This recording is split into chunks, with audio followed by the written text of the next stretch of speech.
All right, good evening, everyone. Glad you're all here. And to the many who are on Facebook Live, and there are many, thank you for tuning in tonight. All right, so as you know, our church is committed itself to pursuing this uncomfortable conversation. And that began in May, June, with youth group discussions and a college book group discussion. And then session took on the conversation there, and we committed ourselves to the uncomfortable and pursuing what we felt was right. This led to a racial justice task force and a vigil, and then a racial justice committee. And many of you here are a part of that committee, and we are grateful for your work and dedication. Tonight is another step in our proactive journey to learn, be better, to pursue becoming an anti-racist church. And what we mean by anti-racist, we want to be a church that pursues policies and conversation, education that promotes not only racial equality, but racial equity, justice for this community, both here and abroad. To do this, we have to be aware of the context, of the issues, and the conversation. So tonight is another step in this conversation, and we're here to learn from each other. We're here to listen to each other. And we don't think these conversations are easy, but we believe they are necessary. And we also believe that no one changes their mind because you yell at them or you tell them they're wrong. They change their mind through conversation, from someone they know sharing how they feel and their perspective. So we're here to learn. We're here to listen, to be open to other perspectives through friendship, through these conversations, through civility. And I know there's a lot of passion for this issue, and we are passionate, but we also believe we're called to love people where they're at. We're called to have justice and mercy, even for those who don't agree. There are many more conversations to be had. This committee is hard at work at preparing and planning for the many months ahead, but this is the first one. And I think this is the most important one. This is the voices that need to be amplified. If we want to pursue anti-racism, if we want to pursue justice and mercy, loving our neighbor as ourselves, then we must listen and learn first. And I know the response is and should be, our black community, people of color, have been speaking for a very long time. They may be tired of speaking. We should get this by now. That's fair. At the same time, for some of us here, for others in the community, their moment has happened just now, or it's about to happen. So this is an important moment, and we ask for grace as we keep learning, listening and learning from our amazing congregants. That's why we're here. If you have questions, and for those of you here, if you have questions, we ask that you, we actually haven't planned for what we do with all of you. If we have time, we may just ask you to raise your hands. But for those of you on Facebook Live, there is a Google form embedded. Please feel free to share your thoughts there. We've asked this panel to do the uncomfortable, to share their feelings, their thoughts, and these are theirs. They're not here to sugarcoat. They're not here to make us feel better. They're here to share how they feel. Their views do not represent the church. They represent their own, and that is what we need. I believe this is what we're supposed to do. So, again, grateful you're here. Grateful you're listening. We're going to spend the next hour or so listening to them as they engage in conversation. But what I'm first asking is for you to introduce yourselves, to say whatever you want about yourself, and then say why you're on this panel. And then after we've done that, we'll begin with some questions. So if you're ready, Reynolds, I'm going to ask you to go first. Okay. Name is Reynolds Shaw. Why am I here? I am here to contribute to the conversation, to hopefully provide a little insight into how a person of color, black person, thinks and feels living in this community.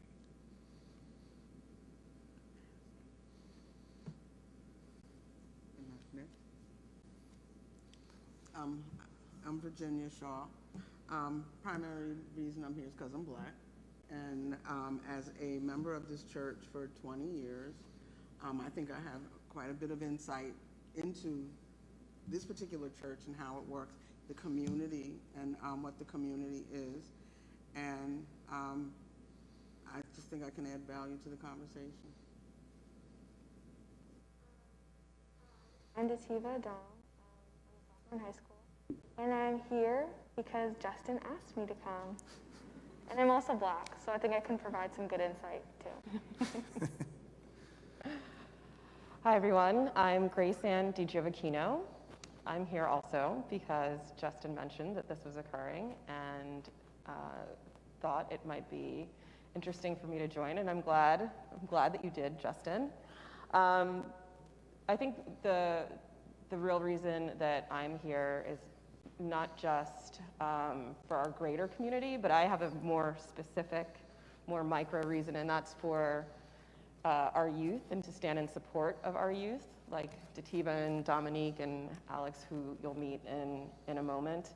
When I was growing up in this church, I didn't see a lot of Black and brown faces, so I find it really important to me to spend time with them, to be an example with them, and not just for our youth that are people of color, but for our youth that are not, because not all of them have that many people of color in their lives as well. So that's why I'm here. Hello, my name is Domonique Dudley, and I'm a first year in college. I wanted to be on this panel because I wanted to be able to have my voice, which is a youth upon many other people on this panel, and also to give my input for how my years have been here in Metuchen. Yeah. Hi, I'm Alex Yakowenko. I'm a sophomore in college. I'm here primarily because Justin asked me to, and also to help make it a closer understanding between everybody in the community. Hi, I'm Bilha Kaguima. I love the Lord, and I'm a member of the Social Justice Committee. And I'm here because I think racial injustice is a human rights issue. And until every trace of racial injustice is wiped out from the face of the earth, we must keep talking about it. That was my main motivation of coming to be part of this panel. All right. So we've done that. We ready for the questions? The first one goes to you, Virginia. And then Alex, I'm going to ask the same. Virginia, what does the phrase Black Lives Matter mean to you?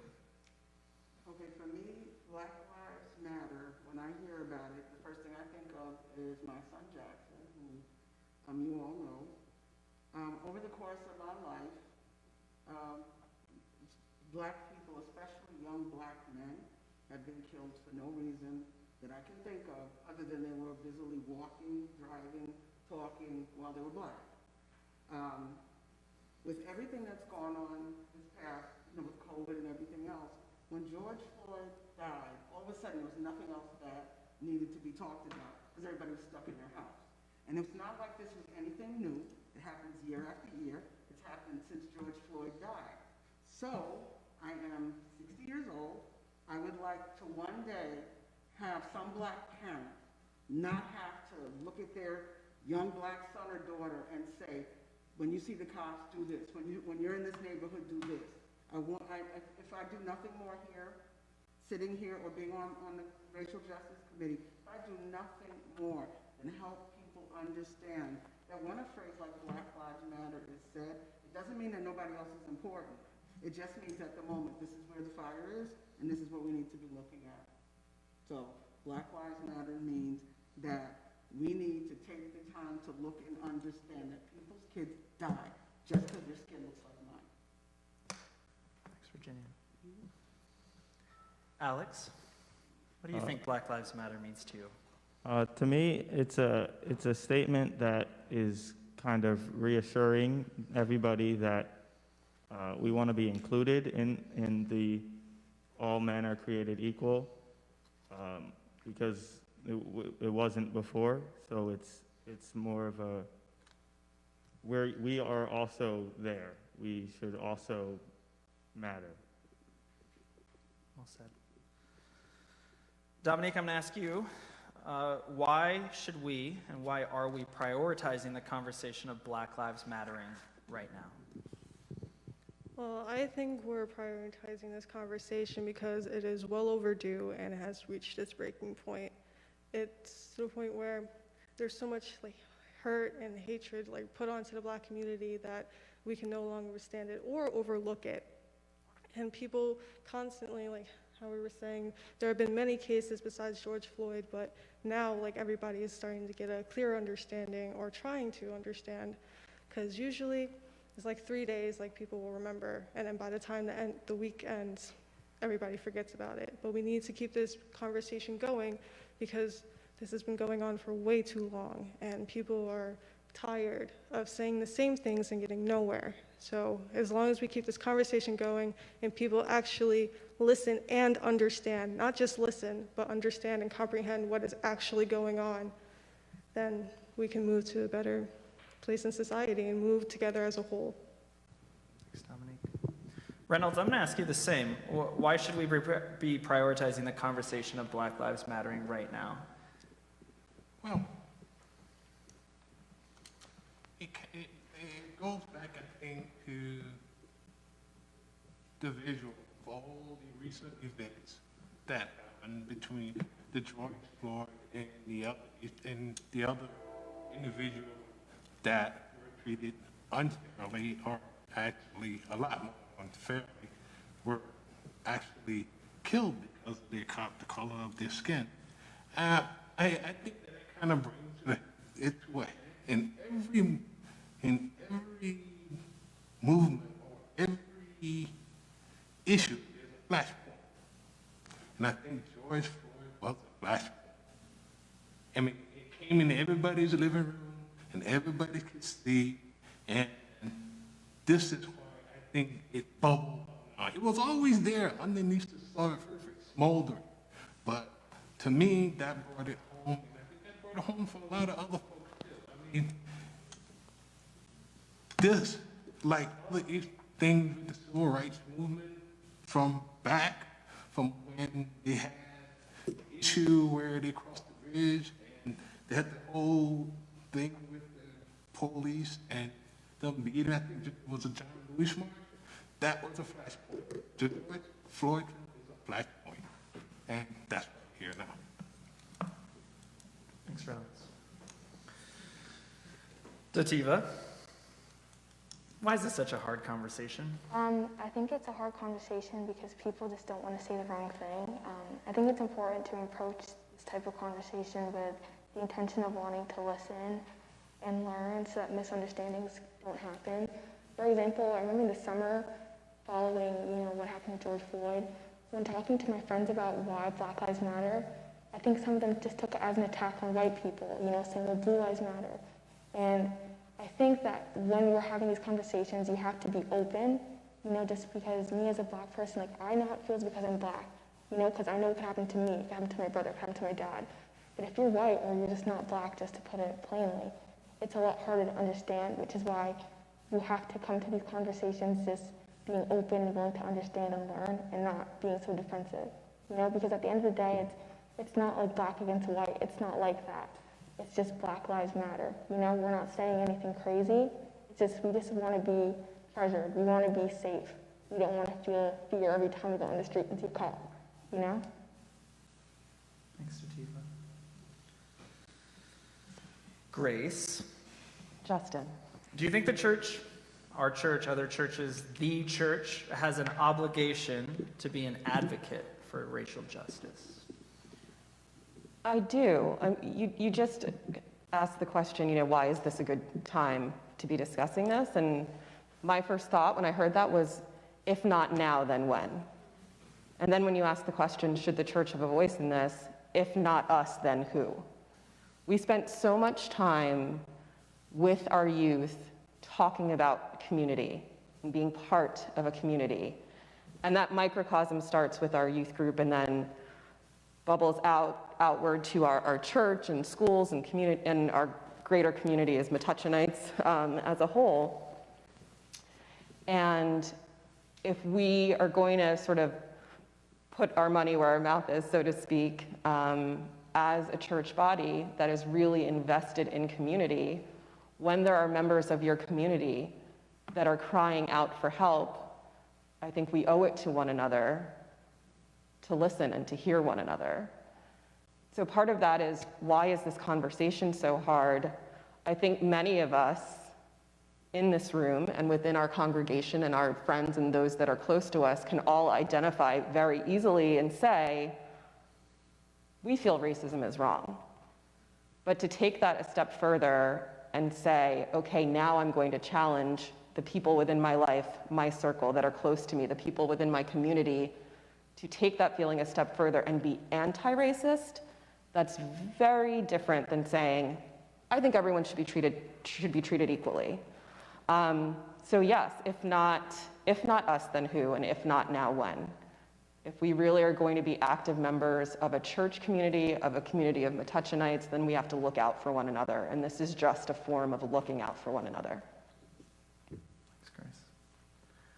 Bilha. Yeah, I think also, just to add to what Grace has said, this is a hard conversation. And it's not an easy conversation to have. It's sort of even a taboo to talk about it. So I think the church's role also is to create a safe space for this conversation to have, so that people feel free in an environment of love and care, and look for ways to help and to come to a place of understanding and advancing the conversation. The other thing that the church, I think, is obliged to do is to educate. Because while it is a well-known topic, it is a topic that also is covered with a lot of misinformation. Many people get lost, go astray, looking for the truth about it. But I think a church that teaches the truth in good faith can really educate many that are really in ignorance about it. Lastly, I think that the church also gives a place for care and love, because there are people who are really surviving from day to day under these injustices and oppression. And where else can they find love?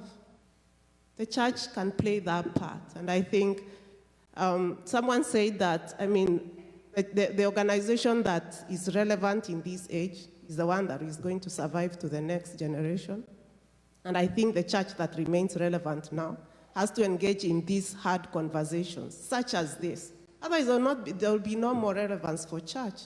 We have to do the hard things that looks at humanity as the same and advance this conversation and call out when there is bigotry or things that are against treating human beings as equal. I think church can contribute a great extent to that. Thank you. So that's quite the question. Does anyone else want to add to that? Can you pull off your mask? Oh, sure. And then maybe pull the mic a little closer. I know someone had said that it's hard to hear you, and we want to hear you. Well, as far as hard conversations, I think the hardest part, at least from my perspective, is the anger aspect of it. And that's because you can love your family like I love my family here and my family out in the world, but if what you're trying to come across with as far as what you feel is racist, and the person you're speaking with doesn't understand it, it can make you quite angry. I can't even describe the kind of anger, and it's, like you said earlier, Justin, shaking a person doesn't help, but part of you wants to, because it's like, this is so clear for me.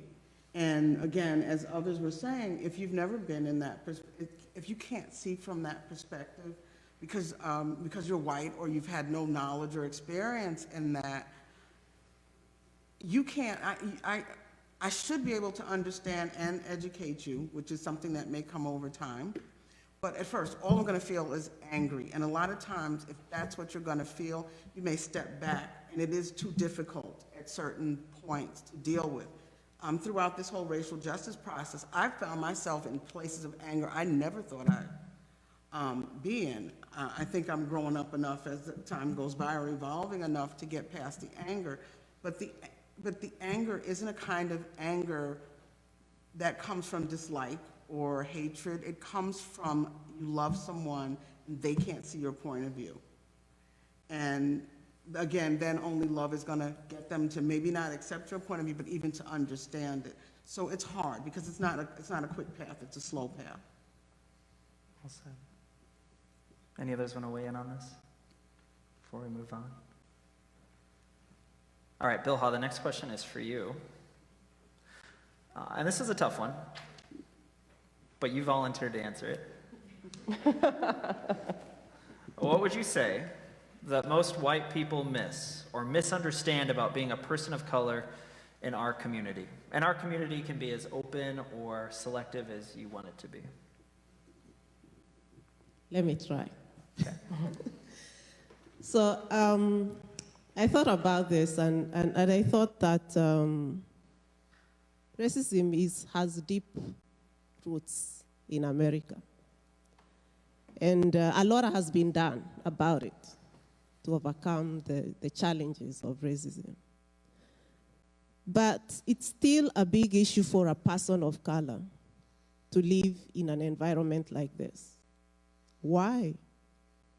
And it's, I mean, the thing is, it's just like a burden, a baggage carrying experience every day for being a person of color. To the extent that, I mean, if you are on the privileged side, if you're white, you never understand. So let's look into the baggage. What is in the baggage? So I thought about a few points. So if you are a person of color, every day you wake up, you're facing shame. You face shame because of the way your body looks, because of your color, because of the way the size of your lips, the way you're created. And why is it a shame? Because if you look at advertising, for example, they depict people who are slim and not like us to be the beautiful ones. If you look at fashion, the same. So you're depicted as a person who is not beautiful. If you're a man and you're well-built, you're seen as a violent person. And that is why the police will really come down on you, you know? So that's one thing. And I think the book that we just read,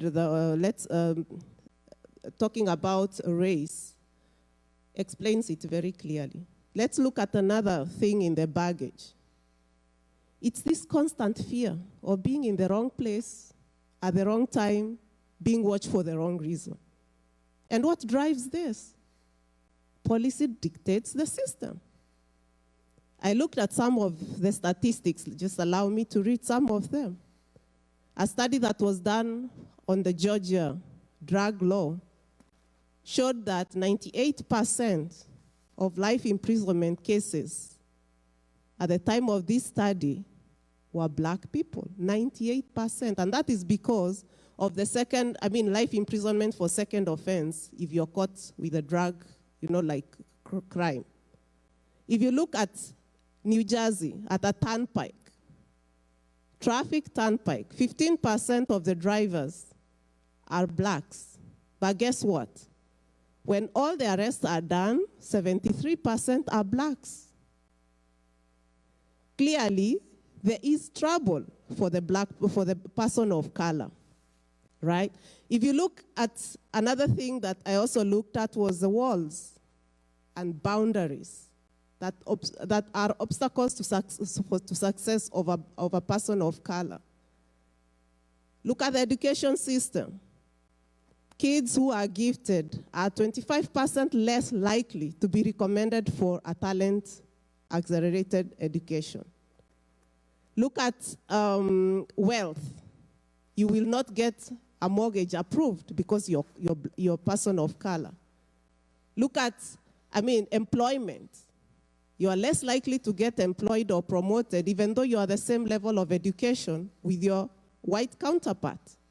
All this obstructs your chances of succeeding and leads you to the path of poverty, and this is intergenerational. Another thing I looked at was a never-ending scramble for leftovers. What do I mean by leftovers?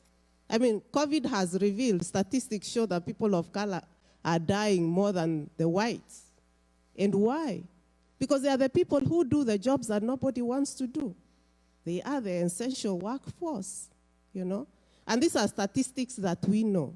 But in the end, these statistics lead the people of color into, poverty, into early deaths, and these are things that are known, but these are things that work with a person of color every day. The minute a person of color walks through that door, this is the baggage on their head. The other thing is the constant desire to belong and to be accepted. Recently, thanks to Kathy, she recommended a novel to me. It's called The Vanishing Half. It's about two girls, twins. And Stella and Desiree, one of them decides, they are very light, they are born to a white mother and a black father. And they decide, Stella decides that she's going to, because she's light, she can pass for a white person. She decides she's white and she denounces her black a black identity, and the other one decides that she's going to be black. And their lives never meet again because of the choices they make. So these are the things that the person of color carries every day when they are walking around. And that is very hard to understand for a person who's not carrying this baggage. Life is hard, and I believe even the white people have problems, but imagine on top of the problems that you carry because you're a human being and you have to survive, the person of color is carrying this additional baggage. And that is why it is so hard to understand why a person of color is in constant anger. And these are the things, because you are obstructed, you cannot make progress, you live in the neighborhoods, that are cut out for you. Your children grow up in the same place, it's a cycle and a cycle. And that is very hard for a person who is privileged to understand. And the minute that we are able to cross that bridge and start understanding and reading from the same script, I think it will be much better how we treat the people of color. And my hope is that one day, we keep dreaming one day that a child will be born and they don't have to face these difficulties and challenges and obstacles to their lives, and that they can live a life that is full, that is equal, that is equitable, that they have plenty of opportunity like anybody else, that they don't have to walk and look behind them because you don't know whether someone is coming to shoot you for no reason.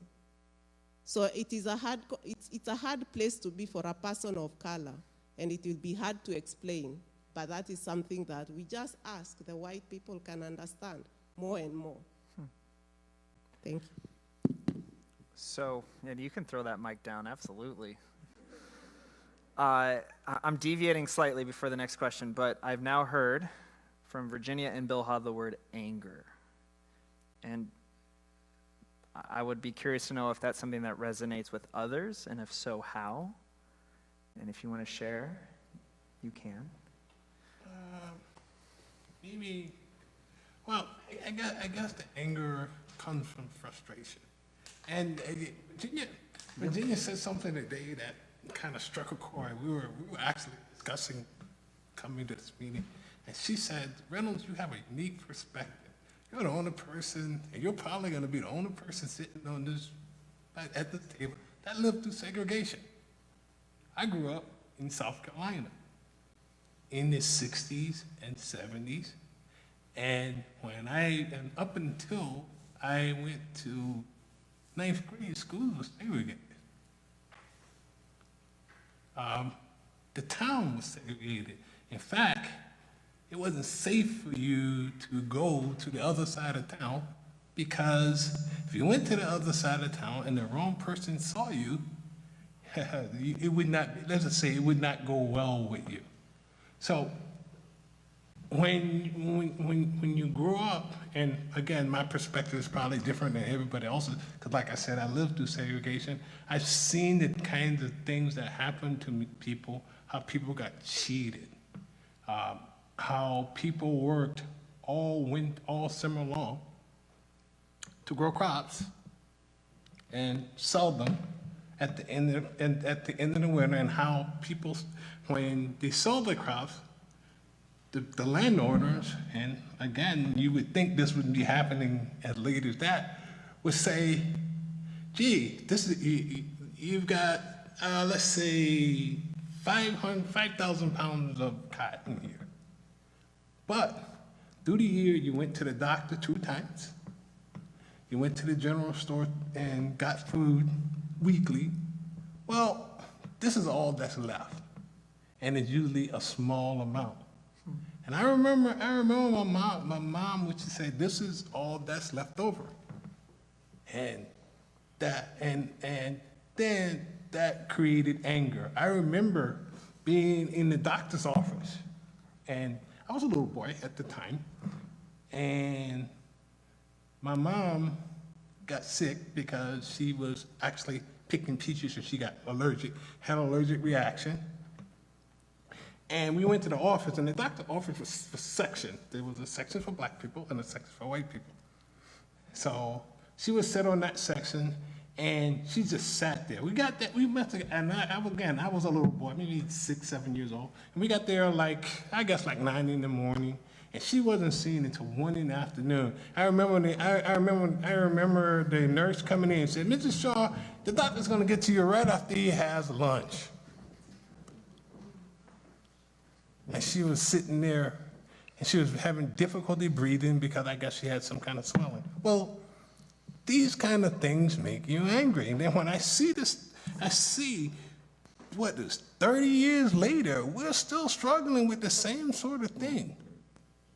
30, 40 years later, we're still struggling with the same sort of thing. So that produces the frustration and the anger. So when I saw the thing with George Floyd, I'm thinking, it just took me back to like 1965, 1970. It took me way back and said, well, nothing's changed. All these years, all the fight, all the civil rights, all the marches, and we're still in the same place. And that follows you around the community. If you aren't lucky, like we are, to find, when you're black and in a community that's predominantly white, and if you're not lucky to find a place of comfort, place that you can go, like this church, obviously, we're comfortable here, we come in, it can be very difficult and can be very isolating. And so, to combat the anger, right, you kind of just hold it inside and it just bubbles. And it makes you feel lesser. And that's the worst part. And that creates more anger. So that's where the anger comes from. The feeling of being lesser when you know you're not. Thanks for sharing that. Anyone else want to weigh in on this emotional topic? So this one's fun. And I know you have different opinions, even in this panel, on this one. The concept of color blindness. And I'll say for the younger generation, they're educated that color blindness is not a thing that we should endorse. We should value people of color and their differences. But that is a recurring narrative, right? Color blindness, and we don't see color. And I know it carries many different weights and values for some here and for many abroad. So I'm going to start with Alex on this. Alex, what does color blindness mean to you? And what do you think? Do you like the concept, not like it? Love to hear what you think here. So color blindness, I think, it's really just, I guess, in a sense, I guess the ultimate goal in a way where right now we can't just pretend like everybody's equal because we're not quite there yet. We should be, but we're not. So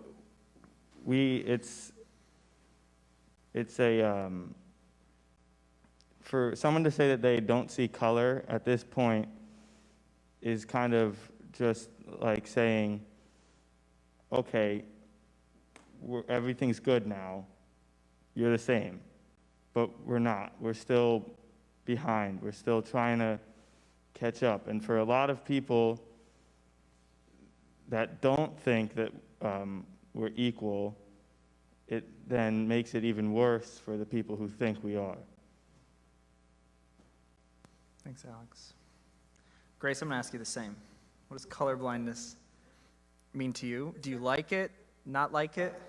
The second the word colorblindness came out of your mouth, Justin, I shuddered. I don't care for that term at all, because it says to me that you're not looking at a person as a whole, understanding the experiences that shape them. Bilha spoke really eloquently about the baggage that people of color carry, and I think to just make a blanket statement like, oh, well, we're all the same and I don't see that color, then you discount the experiences that Reynolds was talking about.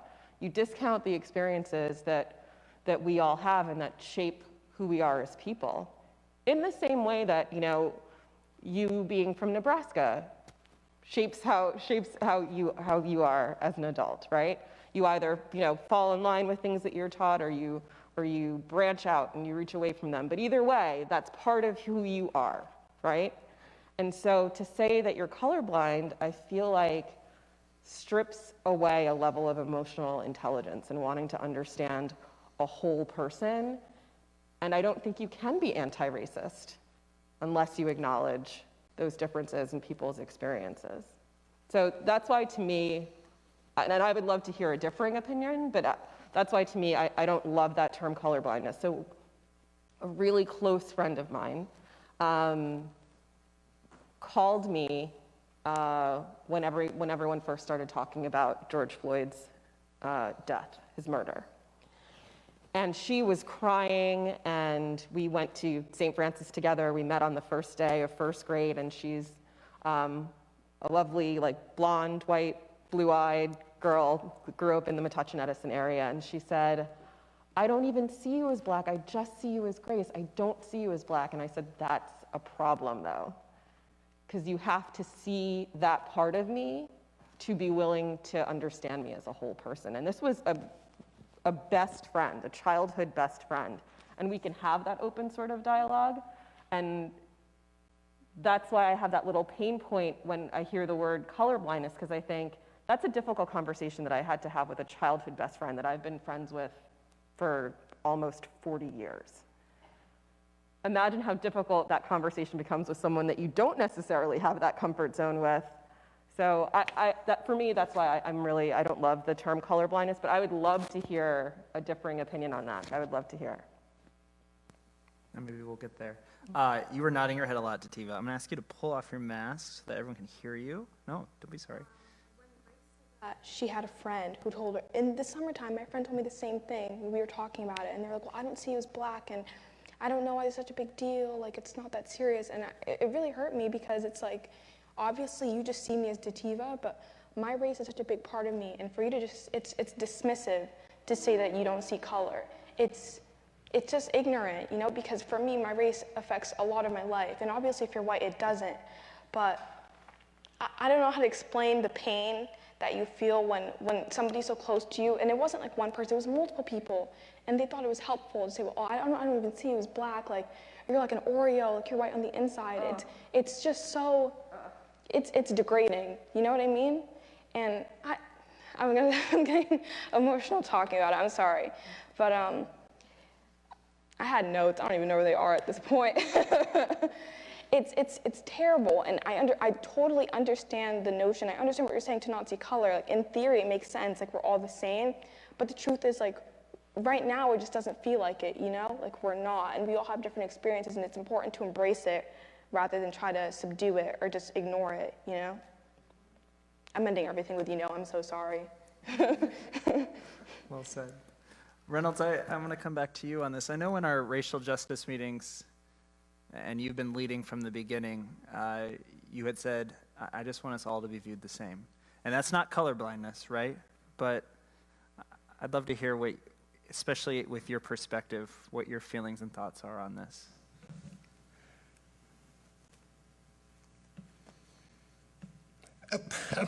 I want to go back a little bit to what Grace said. You can't not see that the person is black because that will be denying who the person is or what the person is. But when you see that, you see the person the same as you. In other words, the only thing that you see is different is that the person is black, and that you know that the person, because the person is black, their experiences will be different than yours. That person is your equal. It's not lesser because they're black. It's hard not to see color. In fact, it's impossible not to see color. And because we're come from different backgrounds and have different experiences, I would like a person to respect the fact that I am black and equal. That's what it comes down to. It comes down to being equal. You don't have to be colorblind. I don't care if you see me as black. Right? I think a long time ago, and many of you were too young, so if a person was said to be black, that would be you didn't want to be called black. In fact, it wasn't something that you wanted to happen. If you called black, it was something like calling your name. But then, as black people progress, we grew to own that. We own that now, and we know that that's good. We know that being black is something that you should take pride in. Right? It took us a long time to get there, so I don't want it to get to that point where we felt that, hey, you don't have to be white to matter. You just have to be a person with integrity, hopes, and aspirations, just like anybody else. So sure, I don't think colorblindness exists. It's impossible not to see the color, but see the person also. Thanks, Reynolds. Domonique, what do you think? So with me, the term colorblindness is kind of what it says. You don't really see the person for their color, like, of their skin. You see them for their person, their personality. And I like this concept because it makes me feel as though the person is under stereotypical pressure. So I don't have to constantly feel like, oh, they're going to say, oh, because you're black, you have to be able to act like that, or you're going to be able to do sports, like, fantastically or whatever. Like, I don't have to deal with that pressure in a way. Like, I'm not saying that they don't see me for me and the color of my skin, but I feel like they see past that and they see the me that I want to be, the me that I want to be, in a sense. So I totally understand, like, where they're coming from and saying, like, don't like the term, because hearing from what they were speaking about, I almost changed my mind about it, but I still feel as though the term colorblindness isn't as bad of a term as it can be made out to be, in my personal opinion. That's all we want, is your personal opinion. Before I move on, and Fred's going to ask some questions as well, any other thoughts on this, colorblindness?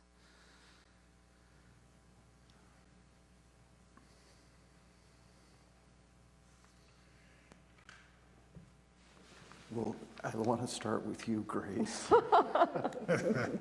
and I love the idea, you know, if not me, then who? If not, you know, not now, when? And the anger and the frustration, and sometimes, like, when we talk about systemic racism, and like, it's so big and daunting. But I love what you're saying about, you know, I want to be involved with this for youth. But I was just curious, what are you hoping for your son? What are you hoping, what does it mean to hope here? I mean, what's going to come through this? And it could be small, it could be the church, it could be community, it could be culture. I don't, just, where are you, how is this moment a moment of hope for you, or not? That's a great question. And I'll tell you, I'm still trying to figure it out. Like, what do I want Caden's world to be like? I wish this is not a conversation that he will have to have when he's a teenager. It most likely will be. But I will share this. When we found out that Caden was a boy, we were first going to wait, and we were going to do a big gender reveal. But I certainly couldn't wait. I had this envelope in my hands. I certainly couldn't wait. So we opened the envelope, and Mark and I looked at the envelope, and it said, "Congratulations, you're having a boy." And I felt the blood rushing from my head. I was just all panicked. And then Mark, who had a very hormonal pregnant wife at the time, was like, "Why are you so upset? Did you really want a little girl that badly?" And I said, "No, it's not that I wanted a little girl that badly. We are going to be tasked with raising a black man. And you know what neither one of us is? For those of you that don't know, my husband is white. Neither one of us is a black man." And the enormity of that responsibility flooded into my consciousness at that moment. So what I would want for Caden, understanding that we aren't going to heal the world in one conversation, I would want for his community to be open. I would want for his community to feel comfortable to be advocates. And when I say that, I wouldn't task everyone in this room to go pick up a sign and picket. And if that is in you to go do that and protest, certainly feel free. But maybe your piece is owning this conversation within your families or within your immediate circle of friends, so that when Caden goes to school, when Dativa goes to school, when Domonique and Alex are in college, they're not faced with someone calling them an Oreo and thinking that's okay. That's ideally what I would want for Caden, to make his road a little bit easier.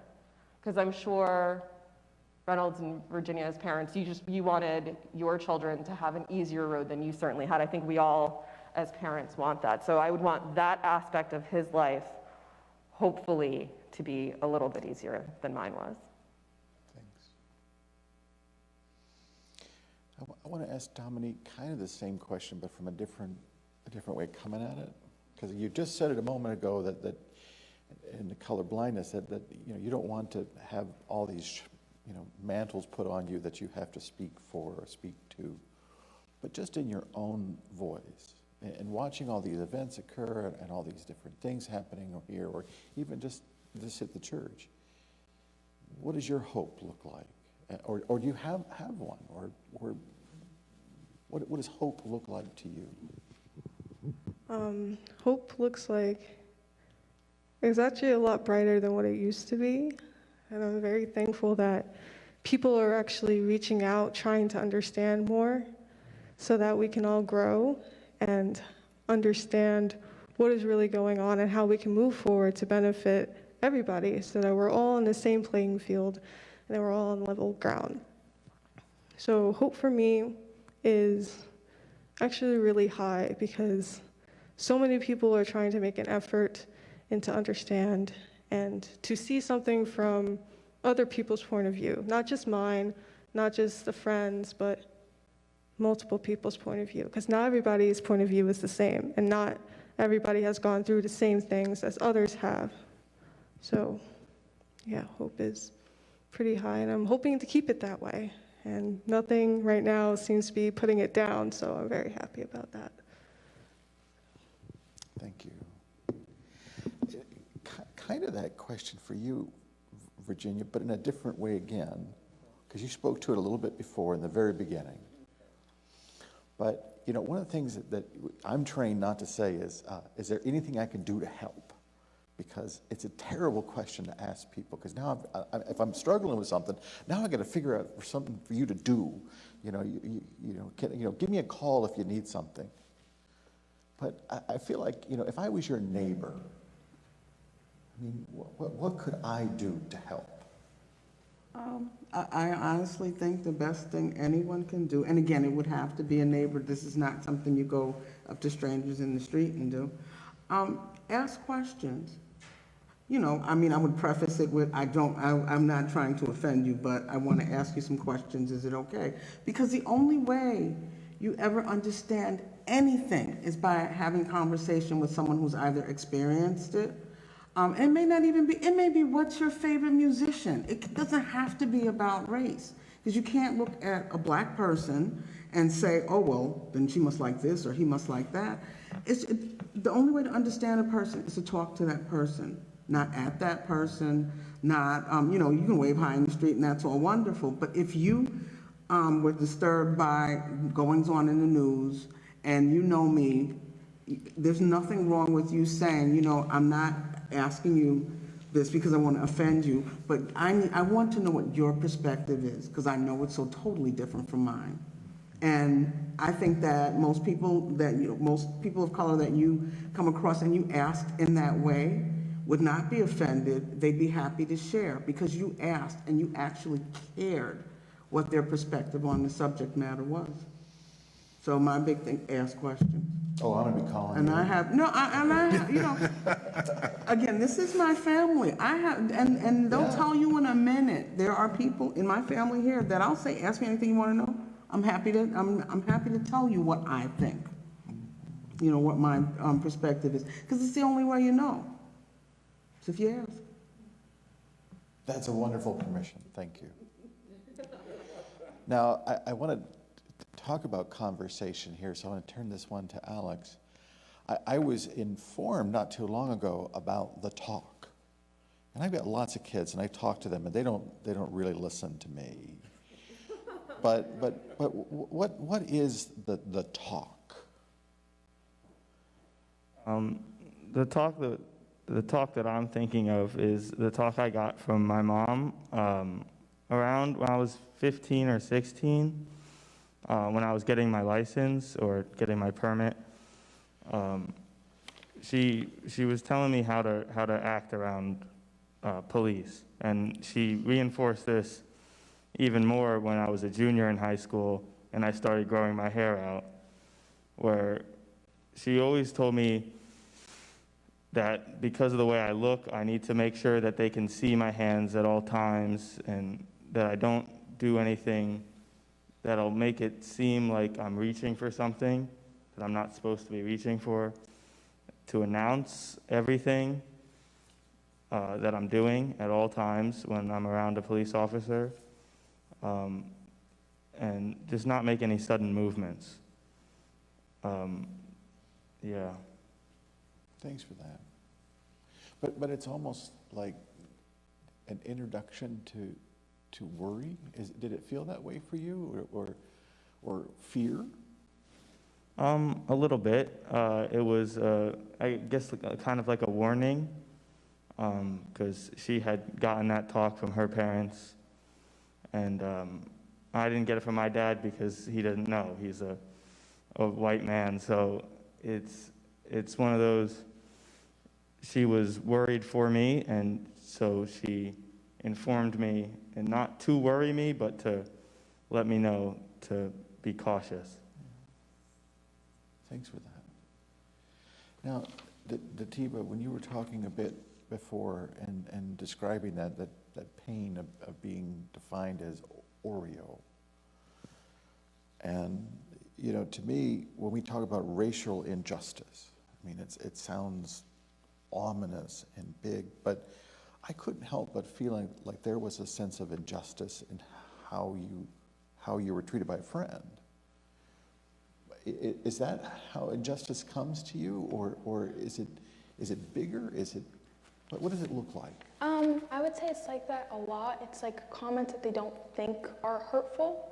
Like, oh, well, you're not that black. Or last year, even in the church at Habitat, this kid is like, well, I can just say this stuff to you because like you're not like other black people, like you're not ghetto like that. And I was like, did I hear that correctly? Like, what is going on here? And other times people will just say really weird things, like somebody did call me the N-word once, just like blatantly. And I never know how to approach situations because a lot of the people here are white, you know? So if I act out in anger, I'm an angry black girl now, you know? But then if I don't say anything, I'm just like complicit. Like they just think I'm cool. And I never know how to approach situations because if I go to an adult, sometimes they just don't understand and they'll just be like, well, you know, they probably didn't mean it. And it's like to them, they're white. They can't understand how it feels to me. And I don't want to yell at them, they're an adult, you know, and be like, well, you don't understand how it is. But luckily I'm very comfortable in my blackness now. So it doesn't affect me as much anymore. But I know that growing up, it was definitely something that was super hard for me, you know, like the comments that people would make about me and my blackness, you know. I'm so sorry, I need to stop ending everything with you know. That's the problem. Can I add something to that? Absolutely. I was going to ask you next. Well, as a parent of a young black man, in my house there were two talks. There was somewhere around the 11 or 12-year-old talk towards the end of elementary school and going into middle school about the N-word. The philosophy in the Shaw household was that word was not to be tolerated unless someone had a weapon, and that whether you had to be sent home, we had to leave work, someone had to come get you because you were going in detention or being expelled, that you were not to tolerate that word under any circumstances. And it did happen once, and it was someone who did it playfully and didn't understand, and his white friend said, dude, you know you should never say that to Jackson, right? And he did end up, you know, he didn't get expelled, he got detention. He was very upset because he got detention. We didn't have any problem with him getting detention because it's a word that should never be used. It should not be tolerated. And, you know, and once someone learns that it will not be tolerated, then they won't say it. You know, and as far as the other talk, yes, every black parent, I know you may not believe it, every black parent with the child that learns how to drive gives that child the talk because it's a very real threat. You know, so we're not trying to scare our kids, we're just trying to keep them we're trying to keep them safe when we give them that talk. There are also versions of the talk. Yep. So when you first get the talk, you could be a small child and for me it was my mom explaining that not everyone is going to want to play with you because I would come home and say, oh, I asked if I could play with this person, and then there's that version of the talk. And then as you get older, everyone's mentioned it, you get your driver's license, and then you could sit down for that version of the talk. And then the talk becomes smaller. It becomes just a reminder as you're walking out the door. Remember, and you know what that remember means. It means remember all those other times that we sat down and had these difficult discussions. But we were in, well, where La Rosa is now, used to be a food town when I was growing up in Metuchen. And we moved to town when I was 4. And so we must have run into, I don't remember this, my mom reminded me of this, I don't have a conscious memory of it. But she said, I saw a little girl in line at Food Town that I knew, and she and I, the little girl and she's never told me that little girl's name, so I suspect it might be someone that I knew and was friends with as an older child in Metuchen.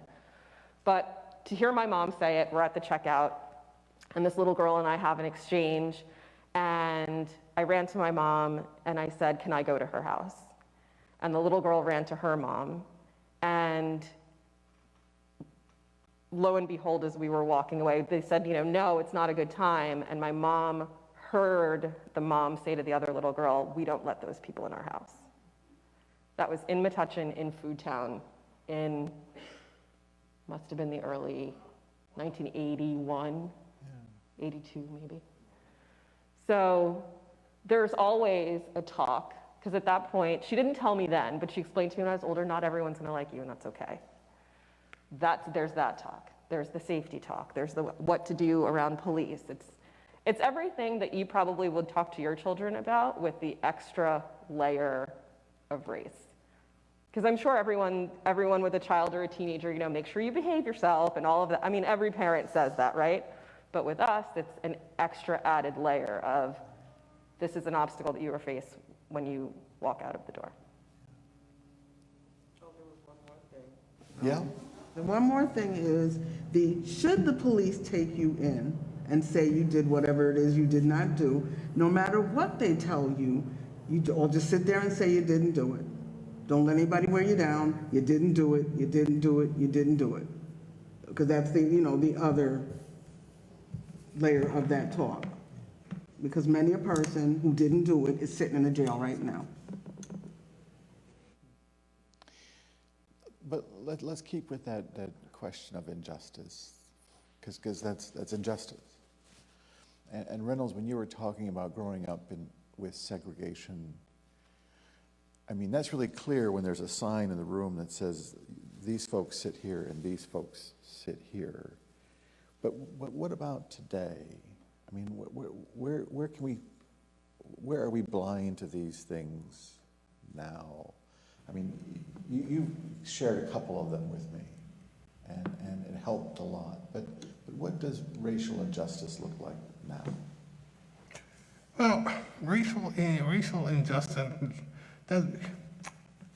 looks a lot different than when I was growing up. There's not that sort of overt where you can't sit here, you can't go here. Now it's a little subtle thing, and I grew up in corporate America, and I was a manager at Morgan Stanley. And to get ahead in a large corporation, you need someone to show you the ropes, a mentor, if you will. Well, when you're black and you're looking up and everybody above you is white, you can't find that person. And if you do find that person, you're uncomfortable approaching that person. So it's sort of a subtle little thing there that kind of keeps you from rising. You wonder why there aren't as many black people at the top of the corporate world? It's that lack of mentorship, lack of help. It's a subtle little thing. And like I said, and little things like applying for a mortgage. You know, you get turned down, and they'll use other reasons like, well, your house is in the wrong place, or your house is, but you know is because you're black. Or it's that little thing that when you're in the store, you feel like you're being watched a little bit more than everybody else. You know, you look around and that person, and you know what? Sometimes it's you.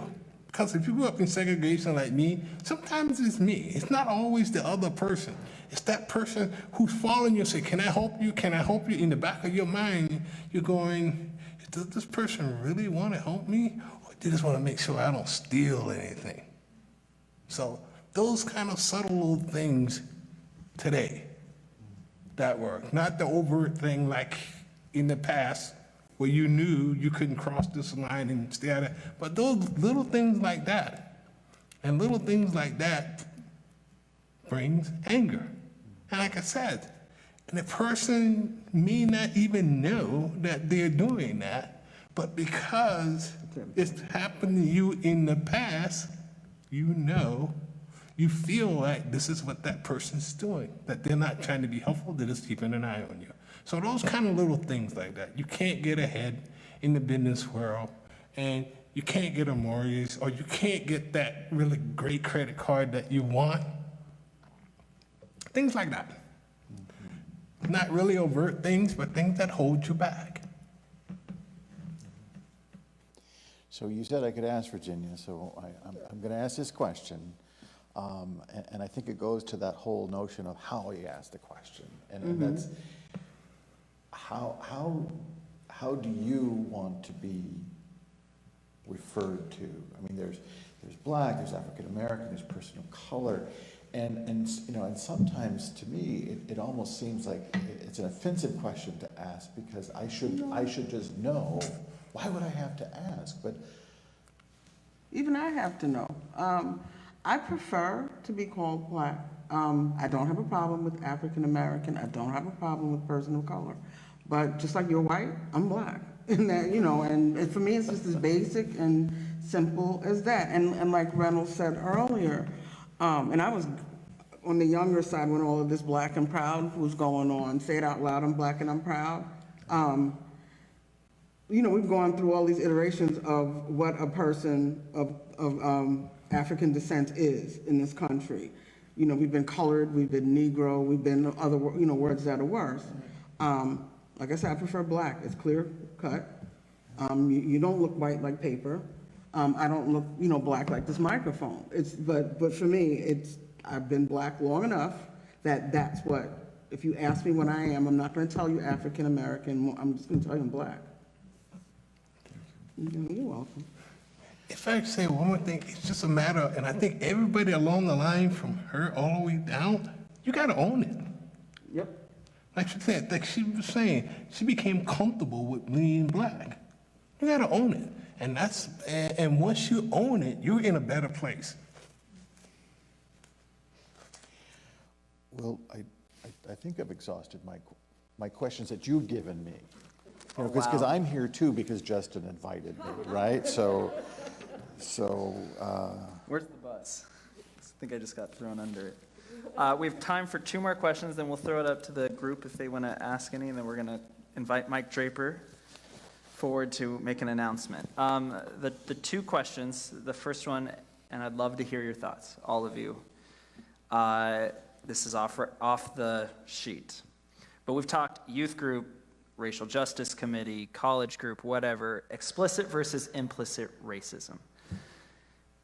The explicit is the obvious, saying hateful words, the murder of George Floyd, those tangibles that are just so blatant. But there's also implicit, and often that's tied with systemic racism. So for you, what is an example of implicit racism that we need to be aware of?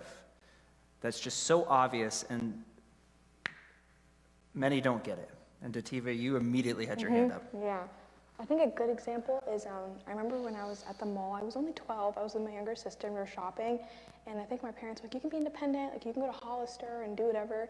So my sister and I went, and obviously there's 2 of us, so we had some big bags. And we left the store, we noticed people were following us in Hollister, but we didn't think anything of it. Until we went to another new store that had just opened at like Menlo Park Mall, and the lady was like watching us the whole time, but I was like, is there toilet paper on my shoe? Like I was clueless because I was just 12, I didn't know. And then I left the store and she's following us and I was like, what do I have on me? Like what's going on? I went across the whole mall, like back and forth, like trying to see, and she was still following us until she stopped. My sister and I was like, I need to check what's in your bag. We think you stole something. And I was like, but I knew I didn't steal anything. I knew my sister didn't steal anything. But it took me like up until like last year to finally realize like, oh, I was racially profiled. Like I just thought that, oh, maybe I looked suspicious, like maybe I had accidentally snagged something and it fell in my bag, but you don't realize it because it's not blaringly obvious, and I was so young, but I think that's a good example of implicit racism. Absolutely. Others? There are no other examples. Bilha. Yeah, so for me, I think it's the education system. So my kids just came to this district, and something has been a bit weird for me until recently when I realized what it was. So my daughter was put in some class, I don't know, intervention, something, and then I kept wondering why. She's fine. So recently we had a meeting and they talked, and I'm trying to follow the conversation, and then it clicked to me that my daughter must remain there so that they can get diversity money. And I was like, oh my God, where do I even start this? And then I talked to a friend of mine who is a teacher in another district. She tells me that's why. And now I have to think, how do I get my daughter out of this thing? Because she asked me, Mom, why? Why am I here? And I'm not bad. I mean, I can read. Why? They didn't even ask me why I should be in this class. And at some point, I just told her, Mom, just be there. Just be there. We'll figure it out. I mean, it's so, you don't even know where to start with a teacher. but she doesn't like the class. Yeah. Some of these things are just, very, very hard conversation to have, especially for my kids, because we are new in this country, we do not know racism, and now they're experiencing it. And me, who's teaching myself what is racism, have to handle this. And it's so subtle. You cannot call it out because you do not have, you cannot tell what's happening until my friend told me, and because she's also new, and she told me she stopped teaching in public school just because of that, because of some of the things she saw that were not so cool for her. I couldn't get it. So those are some of the things I think that are really implicit. Thanks, Bill. You had your hand up, Virginia? And this is another one. This is like one of the baggage things where you're not sure. When we went car shopping, when we went to the dealer in Edison, we must have been there like an hour. And nobody, we were looking, and we didn't necessarily want anybody, but it would be nice if somebody came over and said, oh, is there anything that interests you? So nobody came in that hour, helped. And my assumption is, gee, I'm black. They probably think I can't afford the darn car. And then eventually a salesperson did come over, and it was a black salesperson. And then he immediately proceeded to show us everything that we did not want to see.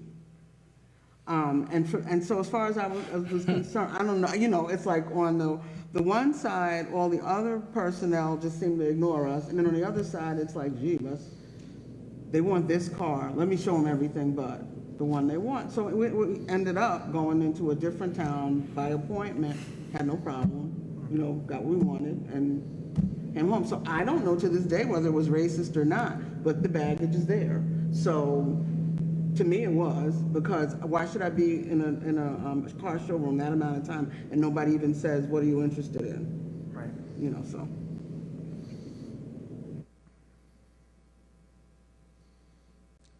So final question. I'd love to hear from all of you, starting with Reynolds. What is your hopes? Well, It could be this hope for this panel. It could be hope for the future. It could be the hope for the conversations that have started with Black Lives Matter. What are your hopes? wow, that's a big question.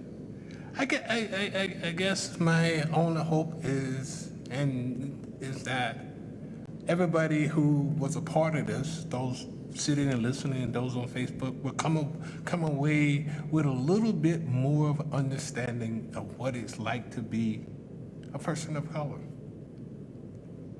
Just a little bit more understanding, to be able to kind of walk in our shoes a little. And I know that's impossible for them to fully understand, but just a little bit more. And make it a little bit easier for them to have the next conversation with that person of color or the black person. That's all. Just for people to have a little more understanding.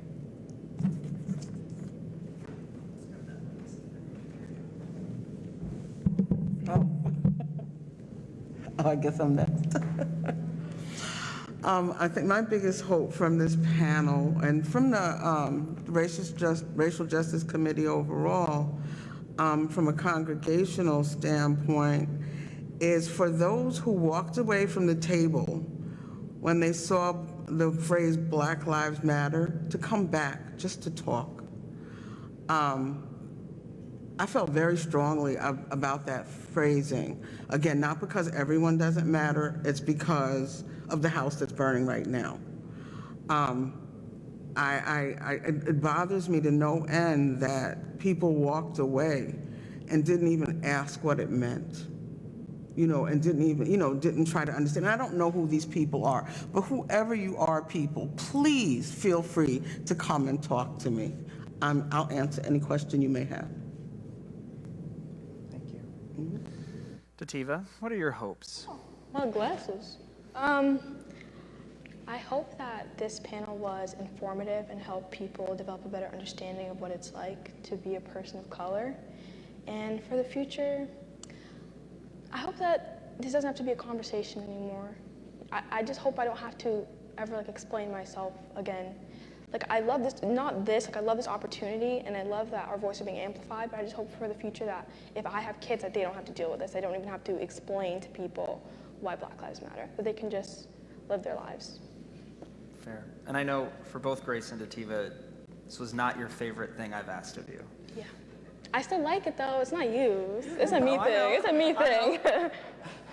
So Grace, you used early on in our conversation this feeling of an aquarium.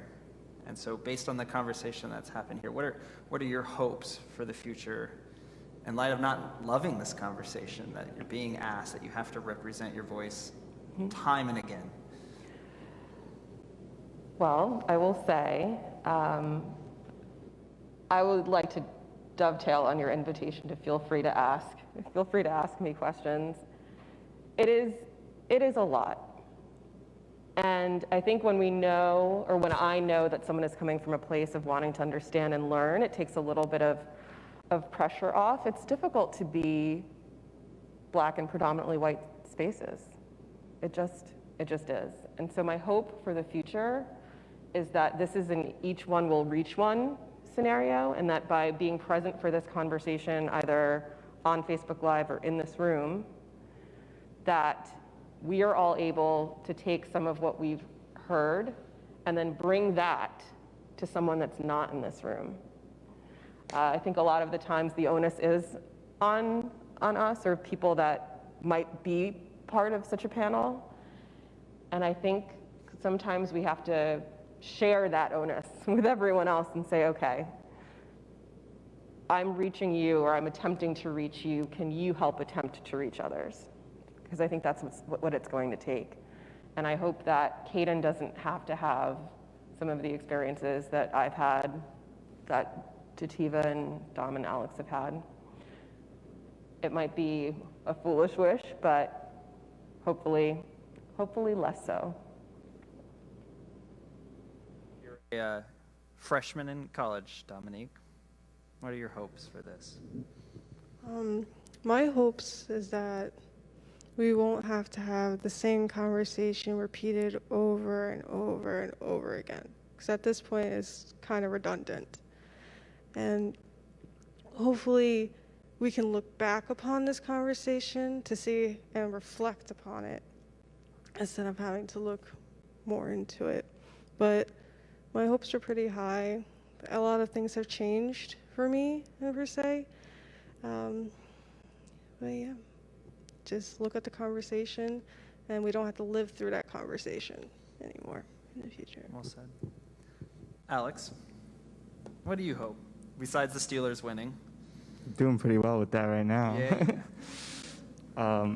I hope that this continues, especially now since we have a new president-elect. A lot of people may think it's, oh, we won. Well, we didn't win yet. We're not even close to a quarter of the way there. So I really hope that we don't lose people in this fight for equality. Thanks for that. Bilha? Yeah, I hope that this conversation made a difference. At least we can get more people to understand this much better. And the ultimate hope for me is that racism doesn't exist, and all man is equal under God. Thank you. I'm going to invite co-chair. Reynolds Shaw and Mike Draper are our co-chairs of Racial Justice Committee. So I'm going to invite Mike forward to make an announcement, and then Fred is going to close us. Can you thank them? Before any announcement, just thank you guys for sharing your perspective tonight. It was, I can't speak for anybody, and nobody wants me to speak for them anyway, but I will say for myself, it was an honor and a blessing just to hear your words tonight. So thank you for participating, even if you really didn't want to. And I'm only here because Justin asked me to do it too. We're going to keep the conversation going. So our next racial justice event is a virtual book discussion on December 13th, led by members of the Racial Justice Committee. We will be reading, and we'll be asking you to read, if you'd like to participate, How to Be an Anti-Racist by Ibram Kendi. It's too late in the night. I got to hold this out like this.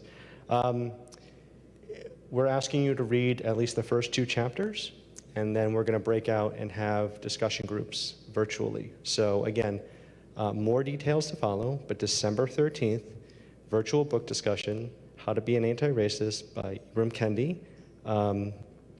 Pick up the book, hopefully at a local or Black-owned bookstore. Begin to read it, and we hope to see you all there.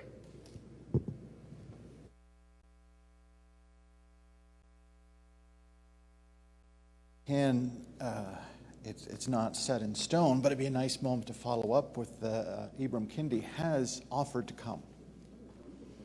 So that would be an exciting moment, but it's going to take some work.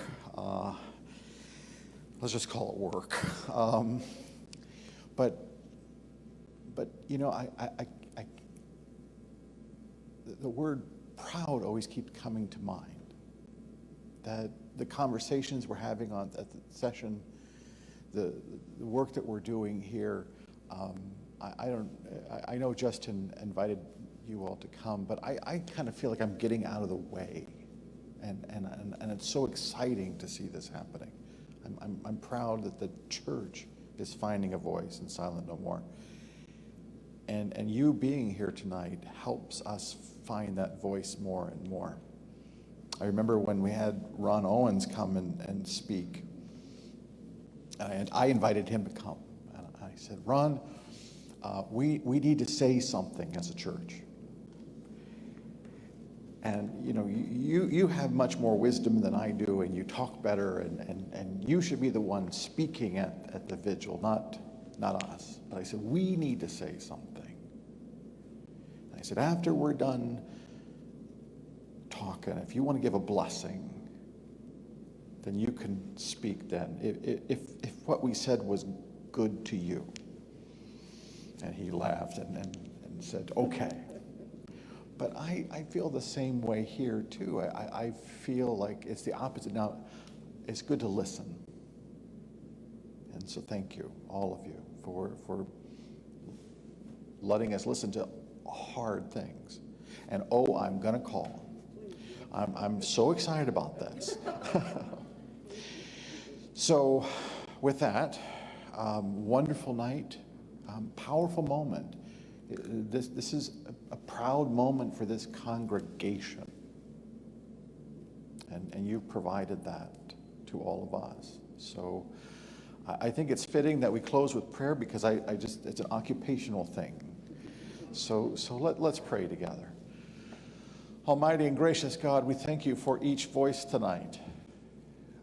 Let their words be written upon our heart, just like your word, so that we could be better human beings, that we could be able to find a solidarity that rejoices in all of your children. Help us this day to make a way for those who are to come. Oh, for the day that a child asks with all innocence, could that have happened in the past?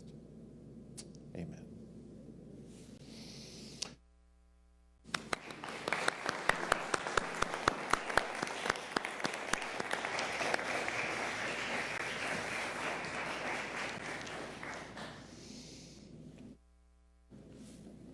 That's it?